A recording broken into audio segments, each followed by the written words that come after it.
Hey everyone, I'm Mike. Thanks for checking out my channel. Today I wanted to do a video about a popular topic on YouTube, which is upgrading budget guitars. If you asked me this question about a year and a half ago, should you upgrade a budget guitar? I would have said no, because I had had an experience where I had a Steve Vai Gem Jr. I'd bought the guitar for $500 brand new, and then I decided to put the Steve Vai pickups in it, the Evolutions. Then I put a new wiring kit in it that was a little bit stronger and better, and I had it all the work done by somebody. And in the end, when I turned around to sell that guitar, in everybody's eyes, it was just a $300 used guitar. And I took a big hit on it, and I was like, I'm not upgrading guitars. But then I found two guitars that I had purchased, one that was new, one that was used, and I just went all out on these guitars, and they've become two of my favorite guitars. And I'm going to tell you why you should and why you shouldn't upgrade guitars. And if you do upgrade it, what that situation needs to be.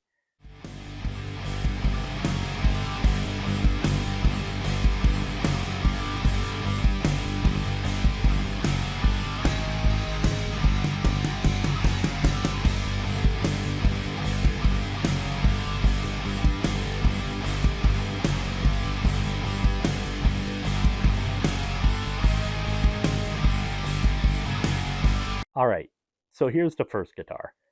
This started life as a Squier Sonic Esquire, where it had one humbucker and a volume tone knob, and basically like a cheaper neck with cheaper tuners, but actually a great playing guitar. Sits in the price range of the Squier Bullet used to be. It's right between the Squier Debut they came out with for 119 and the Squier Infinity, which is like 279. It's one I got on sale for 159 brand new at like a Memorial Day sale, and I really liked the look of it, and I decided this was going to be one that I was going to do some upgrades to. So I was like, maybe I'll put a better pickup in it, and I had actually taken the neck and like scalloped it, and I played it a little bit and I liked it. But then I had seen online in Japan they had made a guitar called the Silent Siren, and it was an all whited out guitar, and I looked everywhere to find a neck. And on eBay, they made them in China because they were making like fake ones that were supposed to be like they sold for like $300, but you could just buy the neck. And I'm like, well, I'm gonna buy the neck and see if it's any good, because it was like $80. It was gonna take like 2 to 3 weeks to get here, and I hated that it had the Fender logo on it. But I was like, if I try to take that off, I'm worried I'm gonna ruin the paint. So I ordered the neck. Neck came in, and the neck was great. It actually fit right in the pocket. I didn't have to make any adjustments to it. So I was like, okay, this neck feels great. The fret ends are amazing. They're perfectly level. I mean, nothing I didn't have to adjust. There was no high frets. Had a bone nut. So I went out. I got a pick guard to add a pickup to it, because the Silent Siren had a single coil in the neck and a humbucker in the bridge. So I put the Sami Pro single coil in here, and I put a DiMarzio deactivator in here. I added a new 500K preloaded like a switch here that has a volume tone, and it has a three-way switch, so I can go between the humbucker, the single coil, or both. Then I added hip shot locking tuners to this, and basically I put about $400 into this guitar extra, so probably 559, and I love this guitar. It plays great, and when people see it, it's just a conversation piece. They're like, "That's a great guitar for the money." Basically, I built something cool that when people see it, they're like, just because not a lot of people know that guitar, they're like, "I've never seen anything like that." I mean, they have the John 5 Ghost, which has more red accents to it than that, but this was the first guitar that I put this all into, and I love this guitar. So now I'm going to show you the second guitar that I put a whole lot more money into. And part of that was because on this guitar, over the past year, I really learned how to work on guitars and do everything myself. There's some amazing channels out there. Philip McKnight with Know Your Gear has great videos on how to fix on guitars. Scar Your Guitar is another one I love, and I would tell anyone check out those channels. They're incredible. Really good at like just not looking for money. These people, they're just helping people out with how to work on your own guitar, and I really spent a lot of time learning that, and it's something I enjoy to do. So let me show you the second guitar right now. All right, so here's guitar number 2. This started life as an Axel Badwater, which was a guitar they made from the early 2000s to like 2011. They basically made like a budget $300 kind of relic guitar that looked pretty amazing. It was an amazing looking guitar, and I found this one at Sweetwater on the wall for $249, and I loved the look of it, and I had to have it. I brought it in the room, played it for a couple seconds, and I was like, all right, I'm just taking this. I don't care. It's $249. I love the look of it. So I got it home, started playing it, and realized it was not a very good guitar. I mean, looked amazing, but maybe over time things that happened, it just I don't know what happened, but neck was like a baseball bat, and it didn't have a good feel to it. Tuners were super cheap.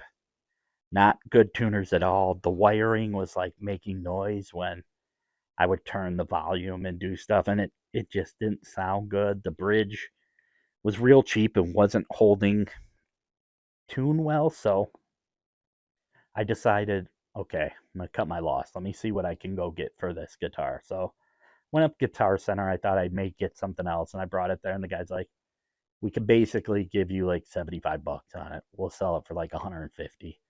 And I thought about it. I almost did it.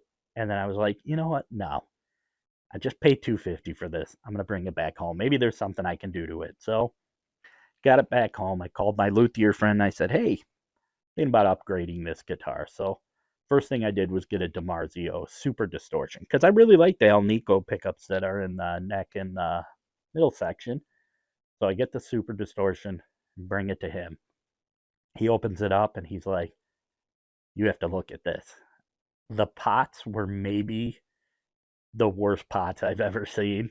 And maybe it was just over time they were bad, but they were so rough. There was just solder everywhere on them. They were super tiny and just flimsy, and they felt like a toy. So it's like, I think even hooking up this pickup, you're still not going to get a good sound. So then I get online and I ordered a 920D custom wiring kit. And if you know the custom wiring kits, that's on the higher end of it. It was about 130 bucks, but beautiful 500K pots, perfect, nice switch, everything on it. So we put that on, and needed a little bit of modification to get it to fit, but we wired the DiMarzio pickup into it and kind of sounded great. Fixed the tone a lot on it. Still had some tuning issues, and I put these little like bullet shell like volume and tone knobs on there because I thought it looked kind of cool. The whole guitar has this like old feel, like Western feel, and I was like, the bridge is not good. Super tiny little block on there that looked like anything. And I'm like, okay, so now we're going to do more onto this. So get online and I ordered this bridge that's got like 40 millimeter brass block on it that was like 70 bucks. And take it to them. We put that on. I'm like, okay, this whole bottom part of this guitar now feels great. Love the DiMarzio, love the two single coils. Bridge is excellent. Tone, everything's doing. I'm like, playability. Neck is still rough. Just not good. I'm not enjoying playing it because of this neck. So I'm like, I'm going to get a new neck now. So we go online. We find this one here that was a flame roasted maple with rosewood fretboard. And I'm like, I'm getting that. So I get that. I end up getting hip shot locking tuners on that also. And I get a fretwork sticker because I want to kind of put the card theme because it kind of had a Western feel to me, like older Western feel.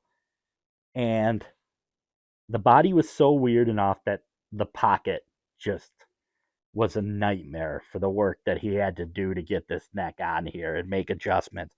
Took him hours to do it, and I'm gonna admit what he did with this is incredible because this is one of the nicest playing guitars I've ever played. And when people play it now, they're like, it's incredible. This guitar is just so much fun to play and sounds great, feels great. The neck is outstanding, like smooth, and it looks cool. I think this guitar looks great. And I put so much money into this guitar. I mean, it was 120 on the pickup, 130 on the wiring kit, so I'm 250. It's another 70, 320 on the bridge, another 120 on the neck, another 70 on the tuners, and then another $300 in like luthier fees to put everything together. So by the time it was all done, when I added it up, I had spent about a little over $1,000 on this guitar with buying it, which seems like insanity because I could have bought a Les Paul for that, basically, a used Les Paul Studio. So it goes to that question of, was it worth it to me? And we're going to answer that question next. All right, so that brings us to the conclusion of this. And it asks that question again. Should you do heavy upgrades on a budget guitar? And my answer is, it depends.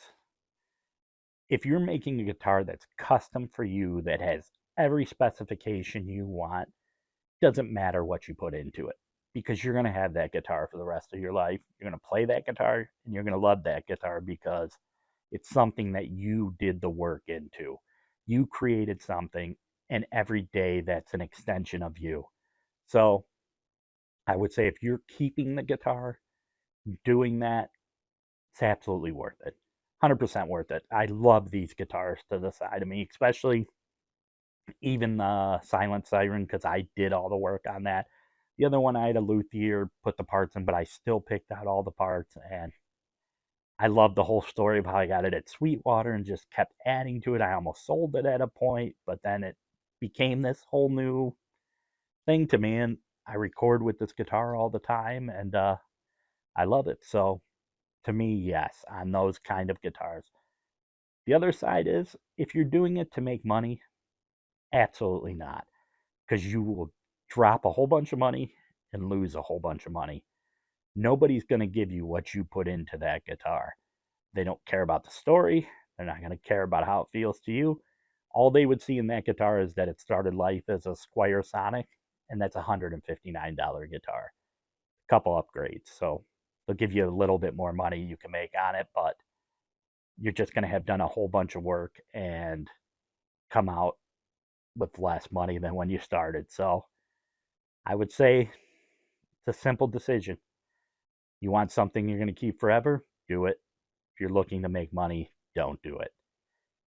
Once again, I want to thank you for coming to this channel. Please like and subscribe. I have a whole bunch of new videos coming out pretty soon. I mumbled my words there, but I got a whole bunch of new videos coming out. I'm actually going to do I'm not like, when you watch video channels on YouTube, you see these amazing guitar players. I'm not one of them. I'm not a great solo guitar player, but I am a songwriter. I write a lot of music, and I'm a terrible singer, but I write the music and the lyrics. I've always been a lyricist, so I have people sing them. And in my next video I'm going to actually start taking singing lessons and see if I can improve my own voice. Not to the point where I'm going to be professional, but if actually these online courses work. So keep checking out the channel if you can. And like I said, like and subscribe. And thank you for being here. I mean, the fact that these past couple videos that I did when I brought the channel back to do it, they've gotten, the past week altogether, like 4,000 views is incredible to me. That's just that's just amazing. It's the fact that anybody's interested in that at all. It really makes me happy. And like I said, we're all here because we love music, and it makes our life better. So keep making music, keep being creative, and life just keeps being great when you're playing music. So I'll see you in the next video. Thanks.